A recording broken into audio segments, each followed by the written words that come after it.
베드로서 1장 4절에서 11절까지 말씀을 다 같이 봉독하겠습니다. 이로써 그 보배롭고 지극히 큰 약속을 우리에게 주사 이 약속으로 말미암아 너희가 정욕 때문에 세상에 썩어질 것을 피하여 신성한 성품에 참여하는 자가 되게 하려 하셨느니라. 그러므로 너희가 더욱 힘써 너희 믿음의 덕을, 덕의 지식을, 지식의 절제를, 절제의 인내를, 인내의 경건을, 경건의 형제 우애를, 형제 우애의 사랑을 더하라. 이런 것에 너희에게 있어 흡족한즉 너희로 우리 주 예수 그리스도를 알기에 게으르지 않고 열매 없는 자가 되지 않게 하려니와, 이런 것이 없는 자는 맹인이라 멀리 보지 못하고 그의 옛 죄가 깨끗하게 된 것을 잊었느니라. 그러므로 형제들아, 더욱 힘써 너희 부르심과 택하심을 굳게 하라. 너희가 이것을 행한즉 언제든지 실족하지 아니하리라. 이같이 하면 우리 주 곧 구주 예수 그리스도의 영원한 나라에 들어감을 넉넉히 너희에게 주시리라. 아멘. 오늘 봉독해 주신 말씀을 통하여 부르심과 택하심을 굳게 하라라는 제목의 말씀으로 함께 은혜를 나누기를 원합니다. 오늘 말씀은 먼저 우리 마음에 요동치는 질문에 대해서 한번 생각해 보기를 원합니다. 요즘 우리 성도님과 저의 신앙생활은 어떠십니까? 예배를 드리고 있는 지금 이 시간에 정말 이 시간이 소중하다고 여기고 계십니까? 혹시 예배를 드리는 시간이 흔들리고 있지는 않습니까? 이 자리에서 예배는 드리고 있지만 마음의 여러 가지 고민과 생각들로 인해 계속 흔들리고 있지는 않으십니까? 하나님을 믿는다고는 하고 있지만 현실의 무게 앞에 눌려 그 믿음의 확신이 흔들리고 있지는 않으십니까? 이러한 마음의 생각들이 쌓이고 쌓이다 보면 우리는 이러한 질문들로 바뀌며 흔들리기 시작합니다. 바로 이런 것이죠. 내가 하나님을 믿고 있는 것인가? 하나님이 나를 불러주신 사람은 맞는 것인가? 더 나아가서 나 이렇게 살아도 되는 걸까? 사실 이러한 질문과 삶의 모습은 우리의 삶에서만 당면했던 이야기가 아닙니다. 베드로후서가 쓰여졌던 당시에 성도들은 똑같이 흔들리고 있었습니다. 거짓 교사들은 성도들에게 찾아와 예수님의 다시 오심은 없다고, 돌아오시지 않는다고, 심판은 없다고 말하며 사람들의 신앙을 뒤흔들고 있었습니다. 당시 성도들은 이러한 거짓 교사들의 성동으로 인하여 마음이 흔들렸고 굳건히 있어야 할 믿음조차 사라져가고 이뤄져가는 실정이었던 것이죠. 그들에게 분명 믿음은 있었는데 믿음을 가지고 살아가는 삶의 방향을 잊어버리고 있었습니다. 이는 마치 우리가 살아가고 있는 삶의 모습과 그다지 다르지 않는 것 같습니다. 수많은 정보와 수많은 목소리가 하나님의 말씀보다 더 크게 다가올 때가 있다는 것이죠. 유튜브와 SNS, 자기개발, 심리학 등 이런 것들이 신앙의 자리를 차지하고 하나님보다 나의 감정이 더 중요하다고 여기는 문화 속에서 점점 우리의 믿음은 흔들리기 시작합니다. 베드로가 당시 흔들리는 성도들에게 너희 부르심과 택하심을 굳게 하라라고 말씀을 전했듯 흔들리는 우리의 삶 속에서 이와 같은 말씀이 필요하다라는 것이죠. 믿음이 흔들릴 때 우리는 어떻게 해야 할까요? 새로운 것을 찾아 나가야 할까요? 아니죠. 바로 기본부터 다시 찾아 나아가야 한다라는 것입니다. 그 본질, 기본은 바로 하나님의 약속의 말씀임을 믿으시기를 바랍니다.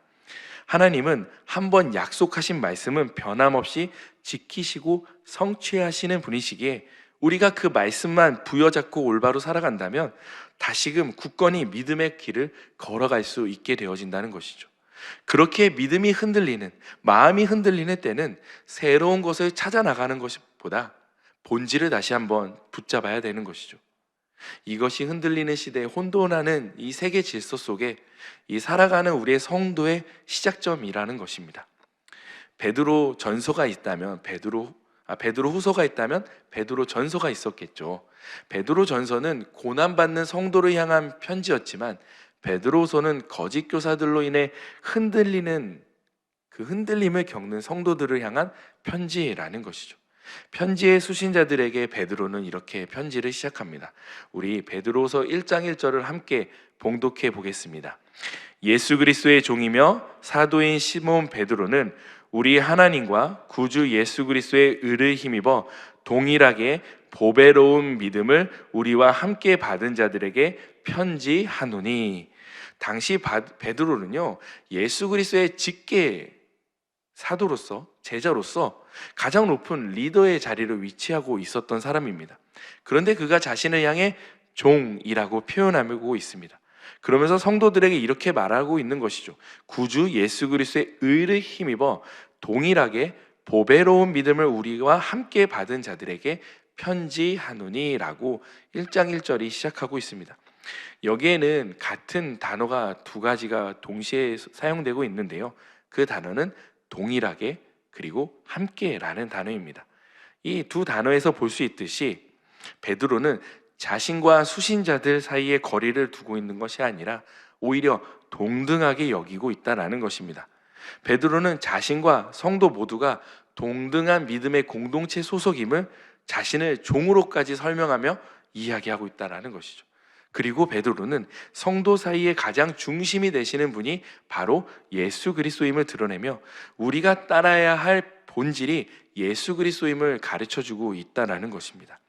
자신을 낮추신 예수 그리스도처럼 베드로 자신도 자신의 가장 낮은 종이며 그렇게 믿음의 공동체를 함께 예배하며 세워가는 모습을 우리는 볼 수 있다는 것이죠. 마치 이는 베드로가 어떻게 믿음의 공동체를 생각하고 있는지를 알려주고 있다는 것이죠. 그는 거짓 교사들에게 흔들리고 있는 성도들에게 함께 이 흔들림 속에서 같이 걸어가 보자는 의지를 드러내며 편지를 쓰고 있다는 것입니다. 보통 우리는 흔들릴 때 피하고 싶잖아요.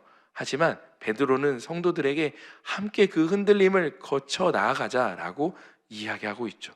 어떻게 하면 그분의 부르심과 택하심을 굳게 하며 믿음의 신앙을 이어갈 수 있을까요?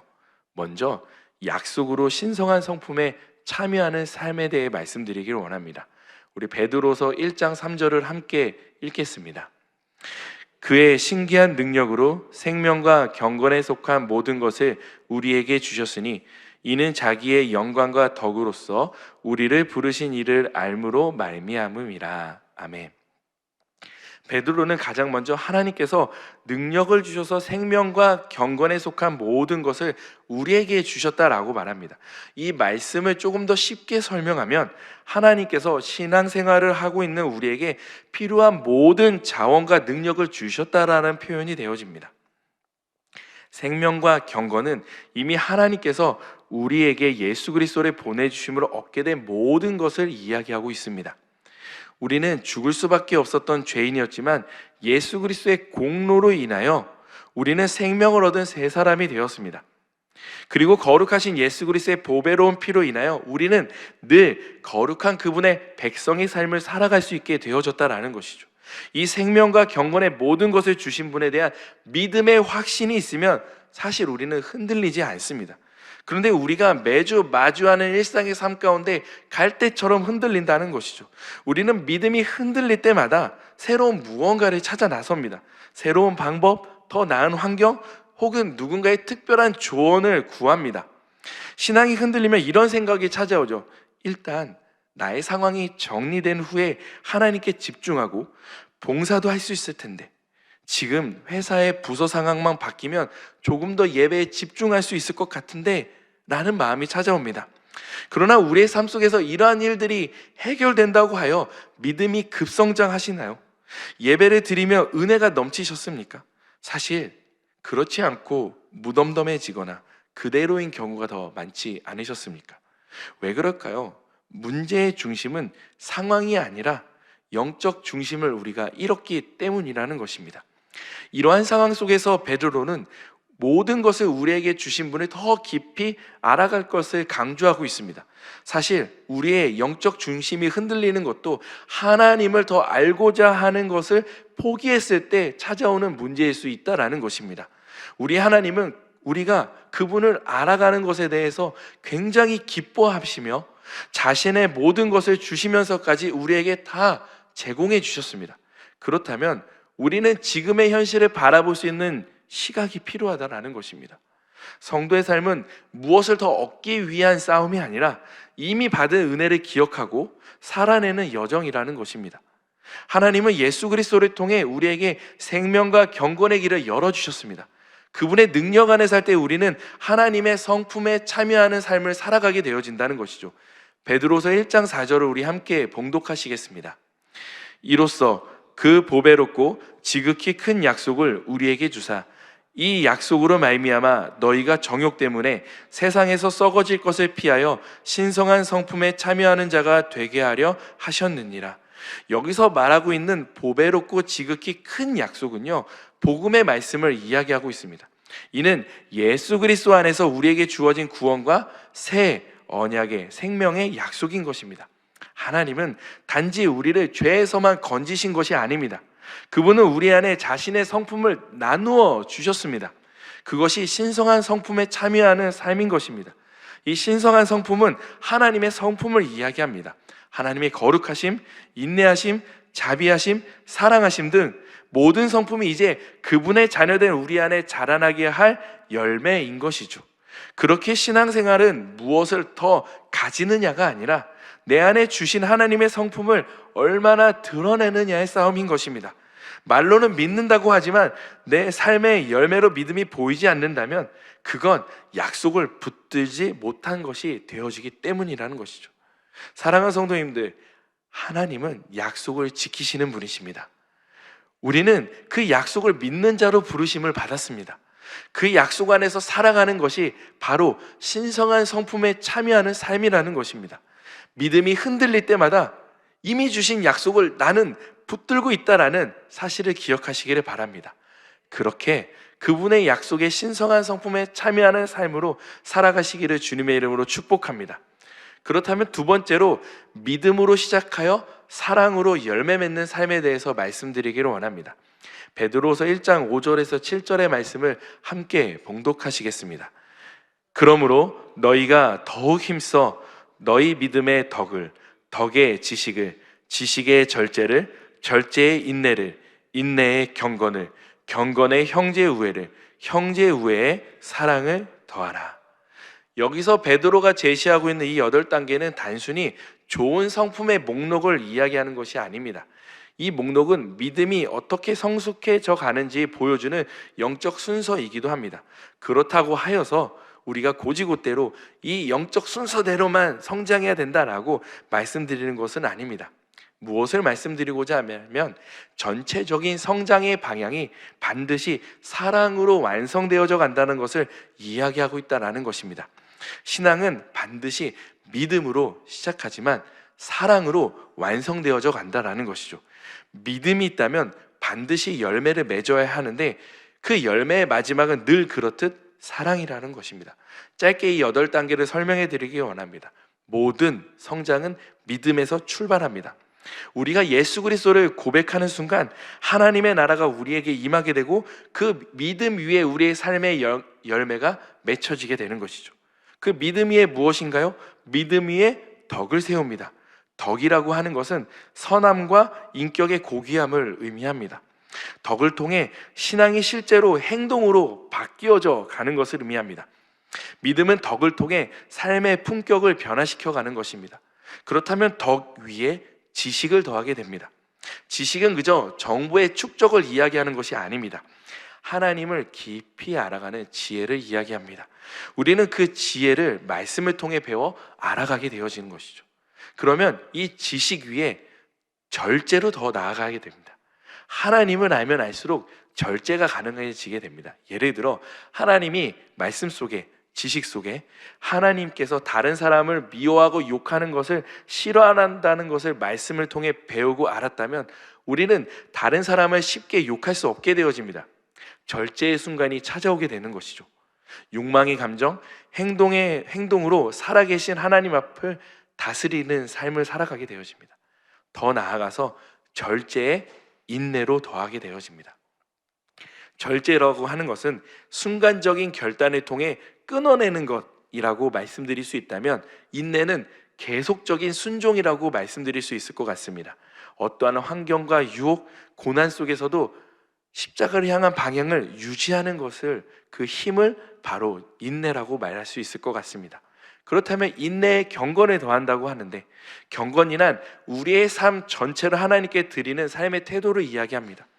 예배의 순간만 경건하게 사는 것이 아니라 내가 마주하고 있는 집, 학교, 직장, 여러 엮여 있는 그 관계들 속에서 하나님 앞에서 행하는 것처럼 사는 것을 이야기하고 있다라는 것입니다.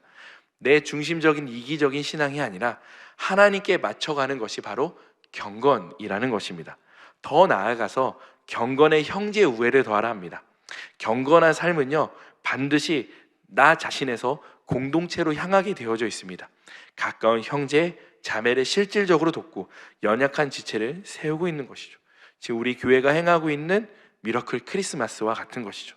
제가 아는 한 지역장님 분은 어려운 성도님을 위해 아무도 모르게 물질과 생필품을 그냥 도와주시는 분이 지역장님이 계셨습니다.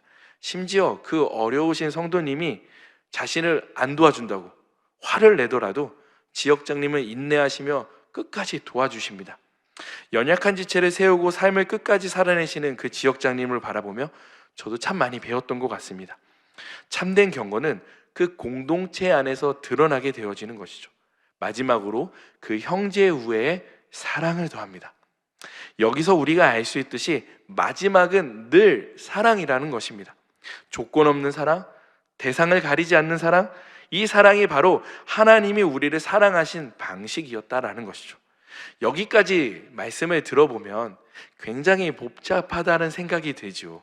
무슨 믿음으로 시작된 이 성도의 삶이 뭐 이리도 복잡해 라고 생각이 찾아올 수 있습니다. 그런데 사실 중요한 원동력을 하나 아시면 쉽게 이해하실 수 있습니다. 이 모든 과정을 이기고 힘을 주는 원동력이 바로 사랑이기 때문입니다. 사랑이 있으면요, 덕스러워지는 것은 시간 문제입니다.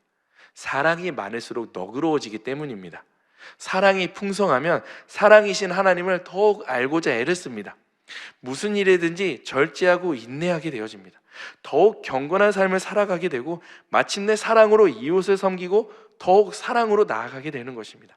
내 안에 덕과 지식과 인내, 경건, 형제 우애가 없다면 다른 것을 찾아보지 마십시오. 내 안에 사랑이 있는지 확인해 보아야 한다라는 것입니다. 심지어 내 안에 사랑이 보이지 않습니까? 그렇다면 내 안에 믿음이 있는지부터 출발해야 되는 것이죠. 과연 나는 예수 그리스도를 믿는 사람인가? 라는 이러한 솔직한 질문으로 한 번쯤은 되돌아가 보는 것입니다. 예수를 믿는 삶은 이렇게 끊임없이 나 자신을 향한 질문으로부터 시작하는 것 같습니다. 내가 올바른 길을 가고 있는지, 아니면 내가 믿고 있는 분이 예수 그리스도가 맞는지를 계속 물으면서 걸어가는 것이죠. 마지막으로요, 부르심과 택하심을 굳게 하기 위한 삶으로 게으르지 않고 멀리 보는 삶에 대해 말씀을 나누기를 원합니다. 우리가 5절에서 7절에서 잠시 살펴보았던 믿음에서 사랑으로 열매 맺는 삶으로 가는 이유가 그 뒤에 나오기 시작합니다. 사실 이 7절과 8절 사이에는 헬라어 접속사 가르가 있었는데요, 이 가르라는 헬라어 접속사는 왜냐하면이라는 뜻이 있습니다. 즉 성도와 바른 삶에 필요한 이유가 이 접속사 왜냐하면을 통해 5절과 7절의 명령이 왜 필요한지를 부연 설명하고 있습니다. 왜냐하면 예수를 알아가기에 게으르지 않기 위해서라기 때문입니다. 베드로의 이러한 설명은요, 진리를 거절하고 세상과 벗하며 살아가는 거짓 교사들의 영향력에 맞서서 성도들의 삶의 핵심이 무엇인지 분명하게 전달하고 있다는 것입니다. 그것은 예수님과의 사랑의 관계라는 것이죠. 하나님을 아는 지식으로 시작된 관계가 그분의 도우심으로 삶의 성숙으로 이어져 깊은 알므로 연결되고, 그 알미 또 다른 선순환으로 만들어져 더 깊은 관계로 만들어갑니다. 사랑이 삶을 낳고 삶이 사랑을 더 진하게 만들어가는 과정의 연속이라는 것이죠. 이 과정 속에서요, 바른 삶의 요소를 무시하는 자는 멀리 보지 못하는 자들과 같습니다. 성도의 삶의 핵심은 무엇인지 모를 뿐만 아니라 장차 예수 그리스도의 재림으로 하나님과의 관계가 온전해질 것을 인식하지 못하는 태도인 것이죠. 더 나아가 그 모습은 죄사함으로 시작된 구원의 과정의 첫 단계를 잊어버린 것이라고 말씀드릴 수 있을 것 같습니다. 한마디로 구원과는 상관없는 자로 살게 된다는 것입니다. 그렇게 하나님과의 관계 안에서 진리와 삶이 함께 어우러지는 것은 굉장히 중요한 것 같습니다. 베드로서 1장 8절에서 9절을 우리 함께 봉독하겠습니다. 이런 것이 너희에게 있어 흡족한즉 너희로 우리 주 예수 그리스도를 알기에 게으르지 않고 열매 없는 자가 되지 않게 하려 하니와 이런 것이 없는 자는 맹인이라 멀리 보지 못하고 그의 옛 죄가 깨끗하게 된 것을 잊었느니라. 왜 예수를 알면 게으르지 않고 살 수 있을까요? 오히려 예수의 은혜를 가지고 살면 더 편안하게 아무것도 안 하고 살면 안 될까요? 왜 베드로는 예수 그리스도를 알기에 우리에게 게으르지 않고 멀리 보라고 권면하고 있을까요? 베드로는 예수를 보았고 경험했고 그분의 말씀을 믿었기 때문입니다. 수많은 예수의 말씀 중에 베드로는 예수 그리스도께서 이 땅에 다시 오실 것이라는 말씀을 굳게 믿었습니다. 언제 다시 오실지 모르는 예수님을 위해 자신의 삶을 나태하게 보낼 수 없다는 사실이죠. 실제로 1세기 그리스도인들은 예수 그리스도께서 다시 오실 것을 믿었고 자신의 소유를 다 팔아 가난한 자, 과부, 고아와 함께 나누었습니다. 그래서 초대교회에서는요, 굶어 죽을 처지에 있는 이들을 돌볼 만큼 나눔이 풍성했다고 기록합니다. 마치 지금 내 자신의 죄악을 바라보며 나는 거룩하지 못한 존재라고 속단하고 있는 나에게 이미 그 죄를 위하여 예수께서 죽으시고 다시 사심으로 이기셨다라는 것을 계속 강조하고 있는 것입니다. 이미 내가 부족하다고 여기며 걱정했던 모든 것을 이미 예수 그리스도께서 이루셨음을 보길 원했다라는 것이죠. 예수님을 아는 것에서 게을르지 않기를 원한다라는 것입니다. 그렇기에 멀리 바라보며 끝까지 신앙의 삶을 이어가는 것입니다. 베드로는 특별히 말씀 속에서 맹인이라는 단어를 사용하며 멀지 못하는 신앙의 삶을 비유하고 있습니다. 지금 당장 힘들고 어렵다고 하여 절망하고 믿음을 떠나 세상에서 말하고 있는 당장의 해결법을 찾아 나서는 것이 아니라 예수님의 재림과 완성된 하나님의 나라를 바라보는 성도로서 지금의 현재를 다르게 해석하는 것을 의미한다는 것이죠. 마치 지금 맞닥뜨린 문제를 내 능력 문제와 내 능력의 한계로만 바라보는 것이 아니라 내 하나님의 신앙을 빚으시는 과정으로 해석의 전환을 시도해 보는 것입니다. 그렇게 하면 어떻게 하고 어떻게 게으르지 않고 멀리 바라보며 살아갈 수 있을까요? 하루의 일정 속에서 예수 그리스도와의 시간을 가장 높은 우선순위의 습관으로 두는 것입니다. 그 방법은 묵상과 기도, 감사일기 등 형태는 다양하지만 나의 삶 속에서 예수의 마음을 보고 듣는 시간을 다시 회복하는 것입니다. 이렇게 하다 보면 아무리 바쁜지 모르며 살아가는 나의 인생에게 예수 그리스도를 바라보는 이 작은 시간들이 삶의 진정한 방향성을 깨닫고 갈 수 있도록 이끌어 주신다는 것이죠. 지금처럼 교회에 나와 새벽을 깨우고 그분의 말씀으로 영원하신 하나님의 나라를 바라보는 것도 굉장히 좋은 습관이라는 것입니다.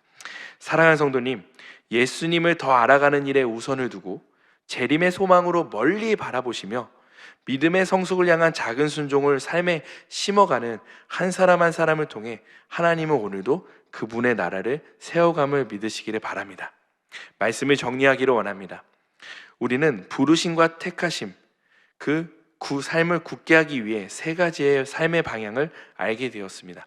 첫 번째는 약속으로 신성한 성품에 참여하는 삶, 두 번째로 믿음으로 시작하여 사랑으로 열매 맺는 삶, 세 번째는 게으르지 않고 멀리 바라보는 삶. 베드로는 이 세 가지의 삶을 정리하며 말합니다. 우리 베드로서 1장 10절에서 11절 말씀을 함께 읽겠습니다. 그러므로 형제들아 더욱 힘써 너희 부르심과 택하심을 굳게 하라. 너희가 이것을 행한즉 언제든지 실족하지 아니하리라. 이같이 하면 우리 주 곧 구주 예수 그리스도의 영원한 나라에 들어감을 넉넉히 너희에게 주시리라. 그러므로 형제들아, 1장의 서론의 말씀에 나눈 삶의 방향을 굳건히 하며 주님의 부르심을 더욱 굳게 하라는 것입니다. 중요한 사실은 10절에 행하라 라고 하는 이 동사가 바로 현재 동사이며 능동태라는 거예요. 즉 적극적으로 오늘 나눈 말씀을 행해야 실족하지 않고 삶을 올바로 살아낼 수 있다고 말씀하고 있다는 것입니다. 한번 말씀을 듣고 끝내는 것이 아니라 습관화될 수 있도록 계속 능동적으로 행동하라고 말씀하고 있습니다. 그렇게 할 때 11절에 말하고 있는 대로 예수 그리스도의 영원한 나라에 넉넉하게 들어갈 수 있다라고 말씀하고 있는 것입니다. 새벽 예배에 나오시고 온라인으로 예배를 드리고 계신 모든 성도님들, 세상이 혼탁하면 혼탁할수록 진리는 더욱 빛을 발하게 되어져 있습니다. 수많은 빗줄기 속에서 한 줄기 빛은 보이지 않습니다.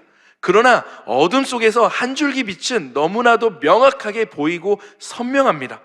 우리가 살아내는 삶 속에 사단이 다스리는 유혹이 가득한 어둠이라고 이야기한다면, 이 어두운 정보와 거짓 속에서 말씀이신 예수 그리스도의 선명한 빛 한 줄기를 붙잡으시기를 바랍니다.